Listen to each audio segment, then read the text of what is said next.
Todas as pessoas possuem lembranças, mas essas lembranças são corretas com o passado vivido?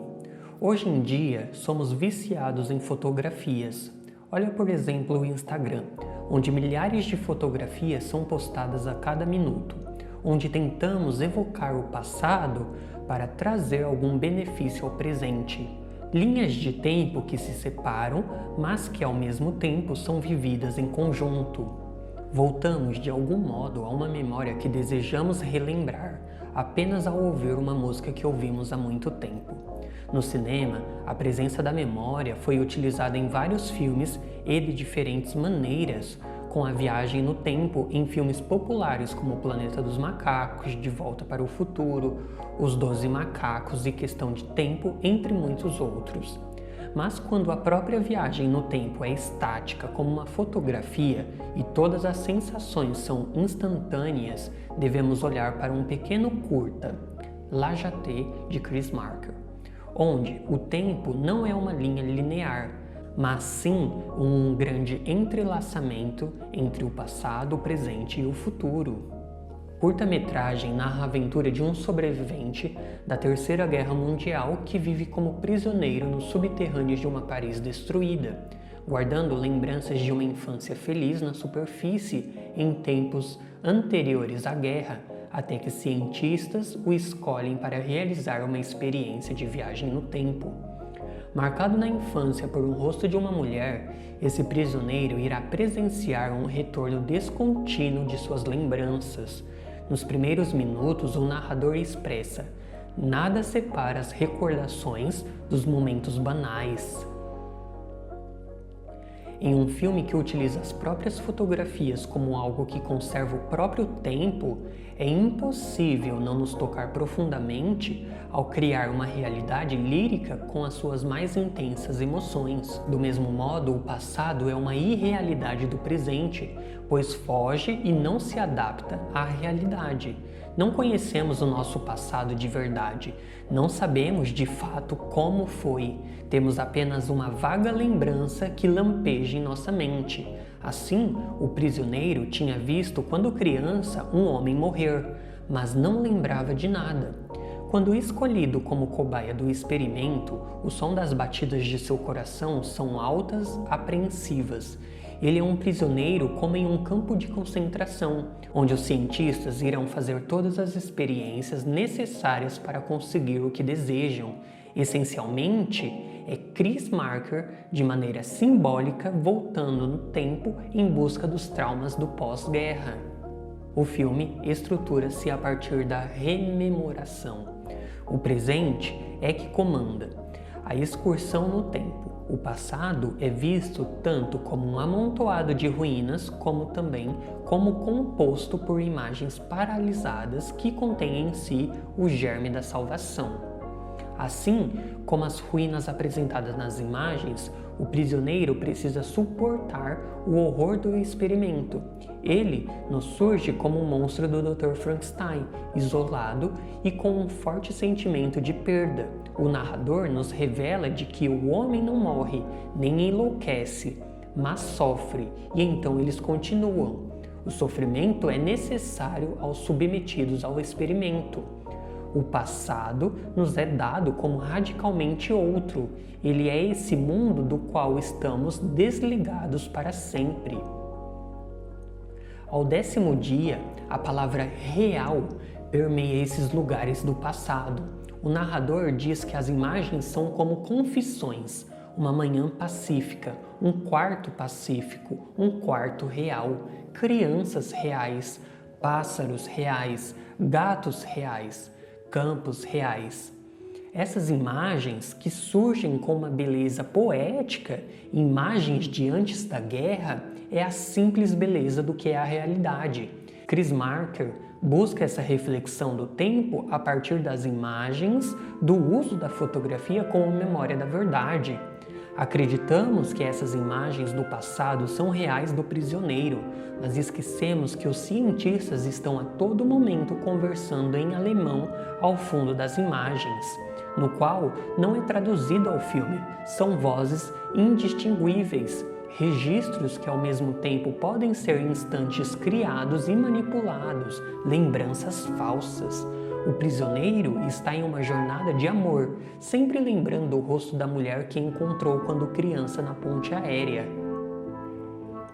Essa mulher não possui lembranças dele, nem como ele projeta planos. Esses fragmentos são tomados por sensações que não entende.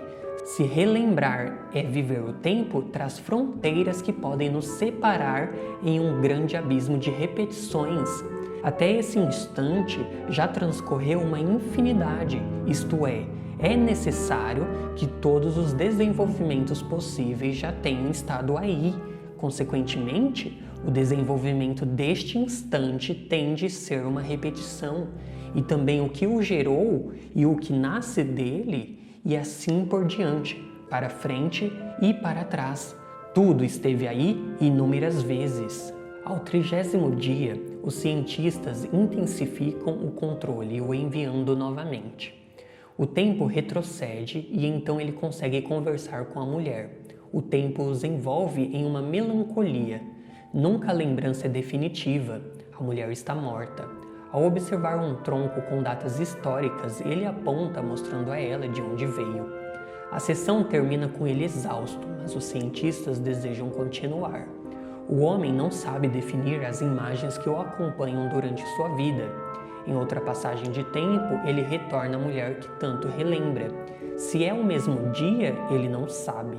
Ao fim da primeira experiência, é estabelecido um ponto, no qual poderá retornar várias vezes e em diferentes momentos.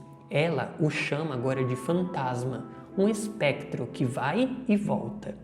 Quanto a ele, continua o narrador, nunca sabe se aproxima dela, se é conduzido, se a inventou ou se está sonhando, de modo que Chris Marker nos apresenta a mais bela imagem do curta, quando os frames em uma alta velocidade criam a sensação de movimento nas fotos, parecendo nos dizer para recebermos a pura descontinuidade da mente. Ao 50º dia, ele se encontra em um museu. E o que é o museu? Senão um lugar de memórias onde guardamos objetos de valor por seu atributo cultural, emocional e até mesmo material. Preservamos para garantir a verdade às outras gerações. Enviado para o momento correto, como afirma o narrador, ele pode agora permanecer ali e mover-se sem esforço pelo tempo. De volta à sala de experiências, ele percebe que após os sucessos dos testes do passado, os cientistas agora desejam enviá-lo ao futuro. Como continua o narrador, após vários testes, eles conseguem capturar algumas ondas do futuro. Ele encontra um novo mundo, Paris reconstruída, mas outros o estavam esperando. Deram-lhe então uma unidade de energia com poder suficiente para ativar novamente a indústria humana. Após o seu retorno, ele foi transferido para outra parte do acampamento, sabendo que seus captores não o deixariam viver. Como uma ferramenta nas mãos dos cientistas, as lembranças de sua infância foram usadas para condicioná-lo ao experimento. Agora não mais necessário e submetido a um presente de ruínas no qual não suporta mais, ele recorda de um pequeno fragmento 2 vezes vivido. E como Nietzsche afirma em um fragmento, e sabeis o que é para mim o mundo? Este mundo, uma monstruosidade de força, sem princípios, sem fim, uma firme brônzea grandeza de força, uma economia sem despesas e perdas, mas também sem acréscimos ou rendimento, mas antes como força ao mesmo tempo e múltiplo, eternamente mudando, eternamente recorrentes, partindo do mais simples ao mais múltiplo, do quieto, mais rígido, mais frio, ao mais ardente, mais selvagem, mais contraditório consigo mesmo. E depois, outra vez, esse meu mundo dionísico, do eternamente criar a si próprio, do eternamente destruir a si próprio, sem alvo, sem vontade. Esse mundo é a vontade de potência, e nada além disso. E também, vós próprias sois essa vontade de potência, e nada além disso. Para Nietzsche, a força que existe no universo é determinada e não infinita. Assim, as situações e combinações são determinadas e finitas. E em sua segunda proposição, o tempo é uma força infinita, podendo juntas criar repetições em um tempo circular. E no fundo de um limbo, o prisioneiro, perto de ser descartado, recebe uma mensagem, dizendo que os habitantes do futuro estão dispostos a aceitá-lo no futuro utópico. Entretanto, ele se nega e em um pedido ele espera ser devolvido ao mundo de sua infância, quando pela primeira vez encontrou o rosto da mulher na ponte aérea. De volta à sua infância, o homem que não esquece seu passado espera encontrar o menino que há muito tempo foi. Mas no primeiro momento busca o rosto da mulher que não consegue esquecer. Em disparada, ele corre ao encontro dela, uma volta ao instante mais importante de sua vida. Mas então, o tempo, como grande mestre do destino, o encontra em uma espiral.